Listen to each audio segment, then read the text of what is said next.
కృష్ణరాజు గారికి ఇష్టదైవం కులదైవం ఆ వెంకటేశ్వర స్వామి గారు.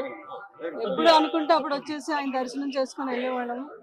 సో తర్వాత నేను ఇంకా రాలేదు, ఇప్పటి వరకు 7 years అయిపోయింది.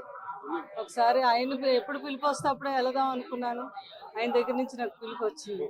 నాకు బట్టి గారి ఫ్యామిలీ, వారి అబ్బాయి, మా పాప ఫ్రెండ్స్, బాగా వారి ఫ్యామిలీ ఫ్రెండ్స్ వారు నిన్ను ఫోన్ చేసి మేము వెళ్తున్నాము మీరు రావాలి అని నందిని గారు చెప్తే నేను వెంటనే రావటం జరిగింది ఇక్కడికి. అదే దేవుడి యొక్క మహిమ.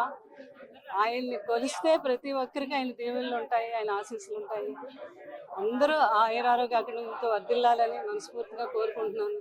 అలాగే మా మా మా కుటుంబం, మీ అందరూ మా కుటుంబం, తర్వాత మా ఫ్యాన్స్ అందరూ బాగుండాలి. అలాగే ప్రభాస్ గారు కూడా ఆయురారోగ్యంతో అష్టైశ్వర్యంతో వర్ధిల్లాలని దీవించండి కొండమించి ఆయనకి.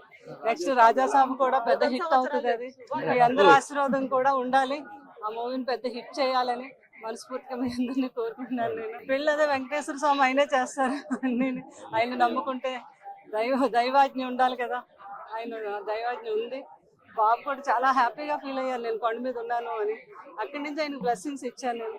ఆయన ఆశీస్సులతో రేపు 9వ తారీఖుని రాజాసాబ్ సినిమా మీ అందరూ ఆదరించి దాన్ని పెద్ద హిట్ చేయాలని మిమ్మల్ని అందరినీ కోరుకుంటున్నాను నేను.